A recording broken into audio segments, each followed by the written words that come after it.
అందరికీ స్వాగతం సుస్వాగతం అండి. ముందుగా నా హృదయపూర్వక నమస్కారములు. ఈరోజు మనము తెలుసుకోబోయే విషయం ఏంటి అని అంటే దేవీ నవరాత్రులు ప్రారంభమవ్వబోతున్నాయండి. కాబట్టి దాని గురించి చాలా మందికి చాలా ధర్మ సందేహాలు ఉంటాయి. కాబట్టి అవన్నీ కూడా క్లియర్ చేద్దాం.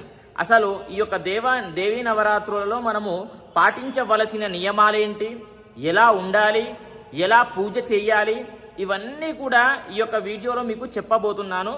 చక్కగా విని పాటించండి. చూడండి, ఎప్పటి నుండి ప్రారంభమవుతున్నాయి ఈ యొక్క దేవీ నవరాత్రులు అని అంటే 3 అక్టోబర్ 2024 గురువారము నుండి దేవీ నవరాత్రులు ప్రారంభమవ్వబోతున్నాయి. అయితే ఈ యొక్క నవరాత్రులలో భాగంగా ఒక్కొక్క రోజు ఒక్కొక్క అవతారం ఉంటుంది అమ్మవారు. కాబట్టి ఆ యొక్క అవతారాన్ని మనం పూజ చేయాలి. ప్రతిరోజు కూడా పూజ చేయాలి. మరి పూజ ఎలా చేయాలి, పాటించవలసిన నియమాలేంటి, ఎక్కడ కూర్చోబెట్టాలి, ఇవన్నీ కూడా చెబుతాను. చక్కగా వినండి. ముందుగా మన ఛానల్కి కొత్తగా వచ్చినట్లయితే ముందుగా ఒక వీడియోని లైక్ చేయండి, సబ్స్క్రైబ్ చేసుకోండి. తద్వారా నా నుంచి ప్రతి ఒక్క వీడియో కూడా మీకు ముందుగా అందుతుంది. ఓకే, ఇప్పుడు మనం ఎలా చేయాలి, అసలు నియమాలు ఏంటి అని అంటే అమ్మవారికి ఎప్పుడైనా సరే మీరు మనసుతో పూజ చేయండి, విశేషంగా ఫలితాలు పొందుతారండి. ఈ అమ్మవారు ఎంత పవర్ఫుల్ అంటే ఈ యొక్క దసరా నవరాత్రులు మాటల్లో చెప్పలేము. చాలా అంటే చాలా పవర్ఫుల్ అండి. ఒక్కసారి మీరు ఫలితాన్ని పొందారా అది మీ జీవితమే మార్చేస్తుంది. అంత పవర్ఫుల్ అమ్మవారు. కానీ ఏంటి అని అంటే మీ జాతకంలో కూడా టైం రావాలి. ఆ టైం వచ్చినాక ఎలా అంటే ఈ యొక్క పూజా ఫలితాలన్నీ కూడా ఒకేసారి విపరీతమైనటువంటి ఫలితాలని అందిస్తాయి.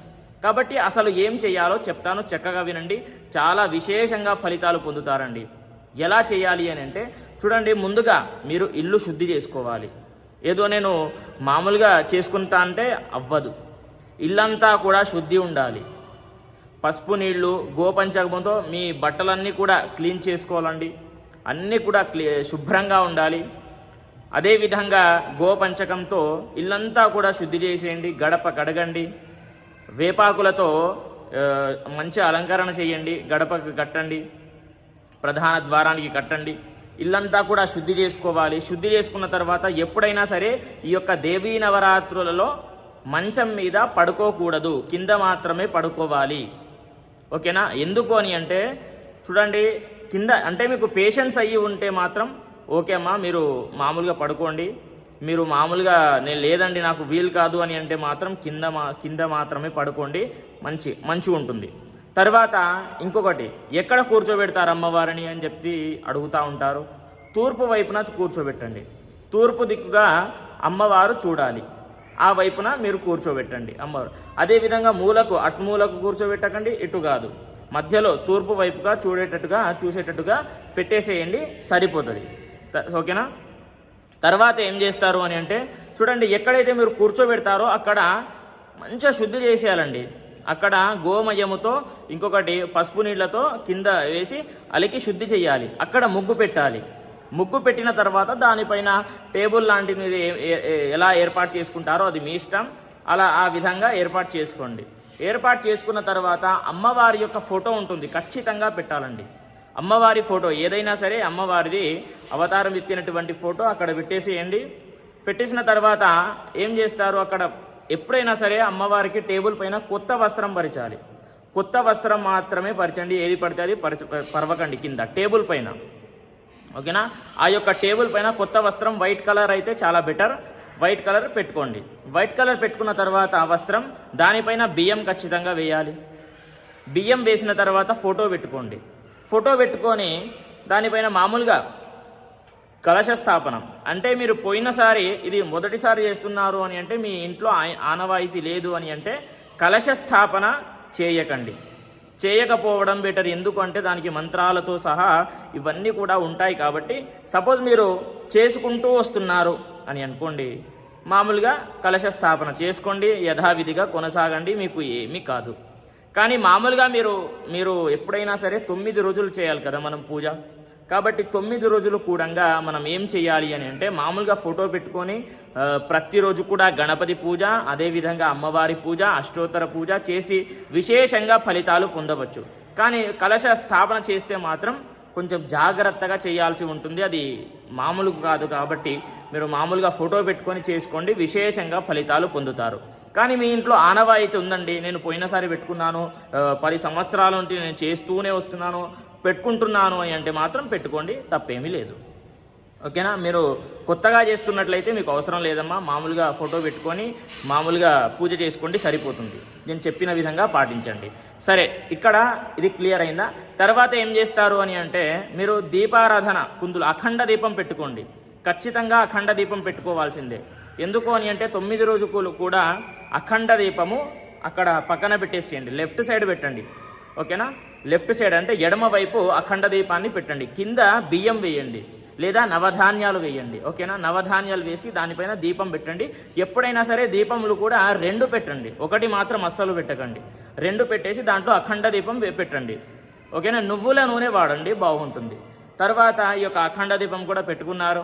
తర్వాత గణపతి పూజ ఉంటుంది. ఇప్పుడు ఎప్పుడైనా సరే మరి ఏ పూజ చేసినా సరే ముందు గణపతి పూజ చేయాల్సిందే, షోడశోపచార పూజలు చేయాల్సిందే. కాబట్టి ముందుగా వినాయకుడి పూజకి ఏర్పాటు చేసుకోవాలి. అన్నీ కూడా పసుపు, కుంకుమ, అక్షతలు, విడి పువ్వులు, అగరబత్తీలు, కొబ్బరికాయ, కర్పూరము, ఇవన్నీ కూడా తాంబూలం పెట్టడానికి తాంబూలం, 2 తమలపాకులు, 2 వక్కలు, ఇవన్నీ కూడా దక్షిణ, ఎంతో కొంత గణపతికి దక్షిణ, ఇవన్నీ కూడా పెట్టాలి. తర్వాత అమ్మవారికి కూడా ప్రతిరోజు కూడా 2 పూటాల పూజ చేయాలి. ఎప్పుడైనా సరే ముందు గణపతి పూజ చేస్తాం, ప్రతిరోజు కూడా ధూపదీప నైవేద్యాలు సమర్పిస్తాము.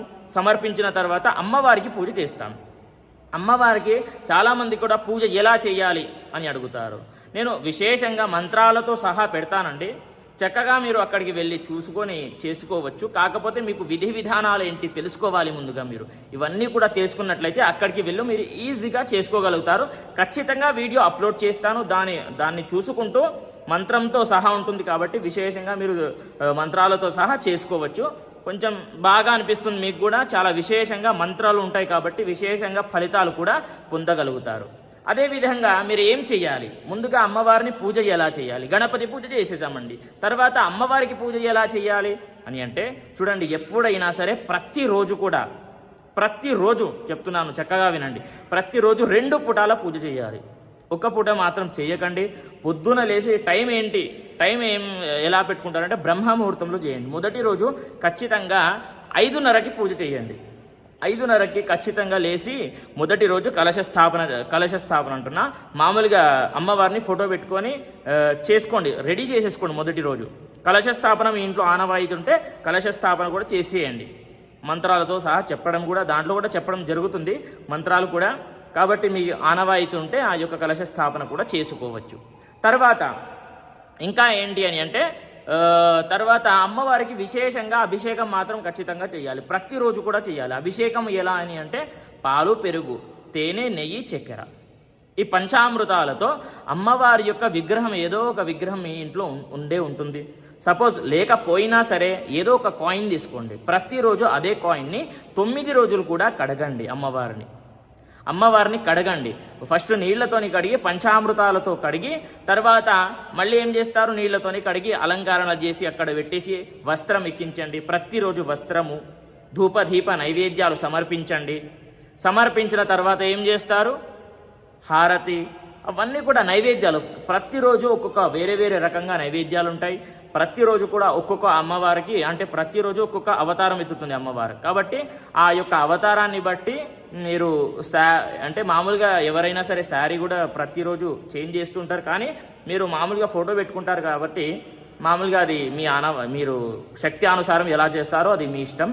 కాబట్టి ప్రతిరోజు కూడా ఒక్కొక్క నైవేద్యం ఉంటుంది అమ్మవారికి. విశేషంగా అమ్మవారికి ఇష్టమైనటువంటి నైవేద్యం ఉంటుంది కాబట్టి ఆ యొక్క నైవేద్యాలు చేయడం ప్రయత్నించండి, చేసి అమ్మవారికి నివేదన చేయండి. ఓకేనా? నివేదన చేస్తే కనుక కొంచెం విశేషంగా ఫలితాలు పొందుతారు. అదేవిధంగా ఇదే డైలీ రొటీన్గా మీరు ఇలానే పూజ చేయండి, విశేషంగా ఫలితాలు పొందుతారు. ఇంకొకటి పాటించవలసిన నియమాలు ఏంటి అని అడుగుతారండి.